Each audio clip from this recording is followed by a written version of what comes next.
Atos 16. Chegou também a Derbe e a Listra. Havia ali um discípulo chamado Timóteo, filho de uma judia crente, mas de pai grego. Dele davam bom testemunho os irmãos em Listra e Icônio. Quis Paulo que ele fosse em sua companhia, e por isso circuncidou-o por causa dos judeus daqueles lugares, pois todos sabiam que seu pai era grego. Ao passar pelas cidades, entregavam aos irmãos para que as observassem, as decisões tomadas pelos apóstolos e presbíteros de Jerusalém. Assim, as igrejas eram fortalecidas na fé e dia a dia aumentavam em número. E percorrendo a região frígio-gálata, tendo sido impedidos pelo Espírito Santo de pregar a palavra na Ásia, defrontando Mísia, tentavam ir para Bitínia, mas o Espírito de Jesus não o permitiu. E tendo contornado Mísia, desceram a Troade. À noite, sobreveio a Paulo uma visão, na qual um varão macedônio estava em pé, e lhe rogava, dizendo: Passa a Macedônia e ajuda-nos. Assim que teve a visão, imediatamente procuramos partir para aquele destino, concluindo que Deus nos havia chamado para lhes anunciar o Evangelho. Tendo, pois, navegado de Troade, seguimos em direitura a Samotrácia, no dia seguinte a Neápolis, e dali a Filipos, cidade da Macedônia, primeira do distrito e colônia. Nesta cidade permanecemos alguns dias. No sábado saímos da cidade para junto do rio, onde nos pareceu haver um lugar de oração. E assentando-nos, falamos às mulheres, que para ali tinham concorrido. Certa mulher chamada Lídia, da cidade de Tiatira, vendedora de púrpura, temente a Deus, nos escutava. O Senhor lhe abriu o coração para atender às coisas que Paulo dizia. Depois de ser batizada, ela e toda a sua casa nos rogou, dizendo: Se julgais que eu sou fiel ao Senhor, entrai em minha casa e aí ficai. E nos constrangeu a isso. Aconteceu que, indo nós para o lugar de oração, nos saiu ao encontro uma jovem possessa de espírito adivinhador, a qual, adivinhando, dava grande lucro aos seus senhores.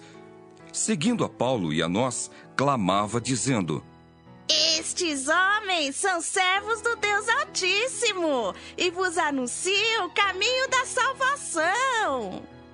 Isto se repetia por muitos dias. Então, Paulo, já indignado, voltando-se, disse ao Espírito: Em nome de Jesus Cristo, eu te mando, retira-te dela. E ele, na mesma hora, saiu. Vendo os seus senhores que se lhes desfizera a esperança do lucro, agarrando em Paulo e Silas, os arrastaram para a praça, à presença das autoridades. E levando-os aos pretores, disseram: Estes homens, sendo judeus, perturbam a nossa cidade, propagando costumes que não podemos receber nem praticar porque somos romanos. Levantou-se a multidão unida contra eles, e os pretores, rasgando-lhes as vestes, mandaram açoitá-los com varas. E depois de lhes darem muitos açoites, os lançaram no cárcere, ordenando ao carcereiro que os guardasse com toda a segurança. Este, recebendo tal ordem, levou-os para o cárcere interior e lhes prendeu os pés no tronco. Por volta da meia-noite, Paulo e Silas oravam e cantavam louvores a Deus, e os demais companheiros de prisão escutavam. De repente, sobreveio tamanho terremoto que sacudiu os alicerces da prisão. Abriram-se todas as portas e soltaram-se as cadeias de todos. O carcereiro despertou do sono e, vendo abertas as portas do cárcere, puxando da espada, ia suicidar-se, supondo que os presos tivessem fugido. Mas Paulo bradou em alta voz: Não te faças nenhum mal, que todos aqui estamos. Então, o carcereiro, tendo pedido uma luz, entrou precipitadamente e, trêmulo, prostrou-se diante de Paulo e Silas. Depois, trazendo-os para fora, disse: Senhores, que devo fazer para que seja salvo? Responderam-lhe: Crê no Senhor Jesus, e serás salvo tu e tua casa. E lhe pregaram a palavra de Deus e a todos os de sua casa. Naquela mesma hora da noite, cuidando deles, lavou-lhes os vergões dos açoites.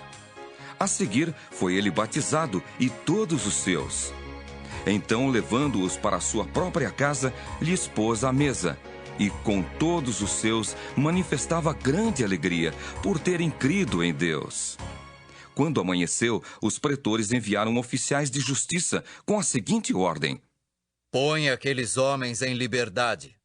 Então o carcereiro comunicou a Paulo estas palavras: Os pretores ordenaram que fosseis postos em liberdade. Agora, pois, saí e ide em paz. Paulo, porém, lhes replicou: Sem ter havido processo formal contra nós, nos açoitaram publicamente e nos recolheram ao cárcere, sendo nós cidadãos romanos. Querem agora, às ocultas, lançar-nos fora? Ah, não será assim. Pelo contrário, venham eles e pessoalmente nos ponham em liberdade. Os oficiais de justiça comunicaram isso aos pretores, e estes ficaram possuídos de temor quando souberam que se tratava de cidadãos romanos. Então foram ter com eles e lhes pediram desculpas, e relaxando-lhes a prisão, rogaram que se retirassem da cidade. Tendo-se retirado do cárcere, dirigiram-se para a casa de Lídia, e vendo os irmãos, os confortaram. Então partiram.